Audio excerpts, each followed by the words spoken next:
Good morning. Happy Monday. Peace and blessings. Monday's the day that is governed by the moon, and the moon was currently at the 10th degree of Leo when I just checked. And the moon in Leo at the 10th degree is about reciprocity. Leo is the energy of romance and play and open heartedness, and we are in a really great opportunity. So I want to come back to that. First, I want to invite you to join. We're going to have the live Mercury retrograde ritual on Monday.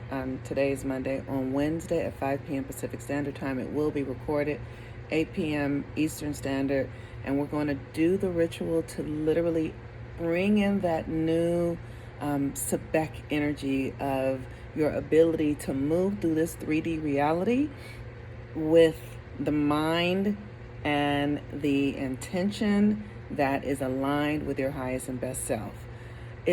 We're in a time, we're in a new cycle. Since Mars was in Aries at the beginning of the year for 6 months retrograding, we opened up a beginning, like a new portal. And Saturn, Jupiter in Aquarius is this new divine energy. And with the sun in Gemini, we have an opportunity to change our stories. And with Mercury retrograde now in Gemini, this is a prime opportunity to begin to rewrite your stories, rewrite the stories about everything going on, so depending on where it is in your chart, right? So I have it in my third house. So because it's in my third house, that's perception entirely. So I can rewrite every story. I can rewrite my love stories. I can rewrite my money story. I can rewrite my body story. I can rewrite all of these stories that are rooted in my subconscious that are creating the reality that I'm in. So this is what we're going to be doing on this retrograde. So if you are ready for new energy to step into your life and you have to understand that you're creating it, then this is the class you want to join. There are also the Pluto retrograde class, Saturn retrograde class. You can check them out on my website or on my link tree at Family Priestess to see how they would support. They all work together because it's about claiming our power, claiming our authority, and really understanding our identity, who we really are, not who we were taught to be, who we truly are. So today is a moon day, and the moon is the celestial being, satellite, that pulls the water, that reflects the light of the sun, that lights the night, that holds the memory of everything on our planet, everything within our planet, everything has been touched by the moon. And the moon is our internal reality. It governs our internal reality. It rules Cancer. And so this moon energy, the moon rules our reproductive system. As women, we ovulate and menstruate with a phase or a cycle of the moon. The moon has eight phases, and each phase has a different energy that impacts us through our psyche, through who we are internally. And the moon moves the fastest through our constellation. It takes 28 days to go from one point all the way around the zodiac to the same point that it left 28 days prior. And so the moon, I like to say the moon is the minute hand, and the moon really is what keeps time in our, it keeps time through cycles, right? So the moon cycle is the fastest cycle, but it's the same cycle that everything else is on. Other cycles are just, they do the same thing. It takes them a longer time to do it. So Mercury runs through the moon cycle. It just takes Mercury a longer period to do it. So they all go through the same. It takes the sun, 350 days or whatever I don't even know in this moment, I can't think of it. Whatever it takes to go for a year, right? It takes the sun that much time to go around, where it takes the moon 28 days. So, here's the thing. The moon in Leo, and Leo governs our romantic energy. And I looked at it at the 10th degree, and the 10th degree is reciprocity. And reciprocity is whatever you're giving out is what you're getting back. I learned the most incredible lesson this year around love and romance. And I saw it in a way that I had never seen it before. And it was really challenging because what I got to see was that I was giving my romantic energy in ways that were attached to me having low self-esteem, low value, like, and not really knowing my real self-worth, my real power. And what I understand is that through the conditioning that I grew up in with my family and the culture, I haven't been taught to value what a woman truly is, what her powers really are, what her gifts really are. So because of that, I I have had a tendency to overvalue the masculine.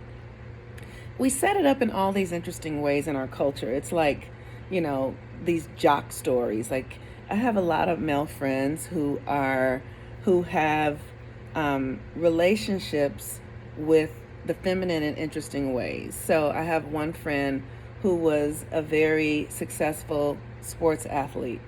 And what happens in that reality is that women just give themselves to these men and are just there to get whatever they can. There's no exchange, there's no value exchange, there's no, this is what I am and I want to exchange for what you are. It's like, you're so much, I want to just be with you at the expense of my own value. I have friends who are actors and in the music industry, and they have also seen women sacrifice themselves at the altar of a wealthy man or a sexy man. And that has been a part of my own dynamic where I will overlook my own value. And everyone does that in their own way, but for me, it was then confused around because I never wanted to be a prostitute, right? Because my mother was a prostitute. And what I mean when I say that is I never wanted to do a money exchange for sex. It's like that always felt like a breach of my own sense of integrity or something. But that's what our whole culture is about, really. Everything here is about an exchange, and at the core of it, it's about sex and pleasure. It really is. It's like men want sex and women want money, and so we do a value exchange in that way. And that just, because I grew up in that environment where it was so shadowy, it just never felt right to me. And so, what I'm discovering for myself with this Leo moon energy is that the reciprocity, what I'm giving as far as romance and loving exchange, has to come from a place inside of me where I know that what I'm giving is valuable, that what I'm giving is necessary, that it's not easy to come by, that no one else has it, that it's a valuable thing that can be exchanged for what it is that I desire. And to not have any judgment of it or feel like there's any shame or anything that is other than the beauty and the love of the goddess that is within me. And I feel like, because we've grown up in a culture, because we've grown up in a culture where we see God as a masculine entity, a masculine deity, and the tendency is for us to submit to the masculine because we have this overreaching idea that God is a man, when the reality is that God is not a man. God is all things, right? God is as much masculine as it is feminine. But if that is the case, if I can take on the identity that God is the feminine through me and as me, then I have a greater sense of confidence when I'm walking and bringing my energy into any experience.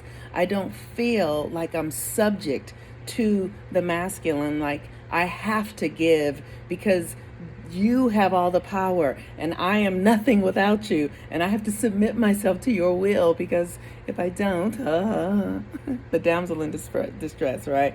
So this Leo moon energy is really like the lion's heart, knowing that we all have the lion's heart. We all have the courage. We all have the power. We all have the creative energy. We all have the love energy, and it's valuable. It's valuable. It's not, no one is less valuable than another. And, I learned this year in a relationship with someone who I spent a great deal of time with, just seeing that the masculine gets permission in our culture to be unapologetic in itself, even when it don't have shit, even when there's not there you know there's they're not bringing something that really adds true value to just their presence. Sometimes is, like growing in the black community, like we would do this thing, like just because you're a man, you get to sit at the table, at the head of the table, and the pastors and the preachers run the church, but the church is filled with women. So it's like he's this king in this environment, but he doesn't necessarily deserve to be the king. What is he doing? What is he offering? A value. You look at the churches in the black community here in Los Angeles. The black community is starving, and the churches are huge because everybody's bringing their gifts to the minister who's the king, but he's not doing anything for the community to really make the community thrive, right? It's the emperor has no clothes on. And so that can be very confusing in an energetic exchange between the masculine and the feminine, where romance is concerned and love and all of those sort of things.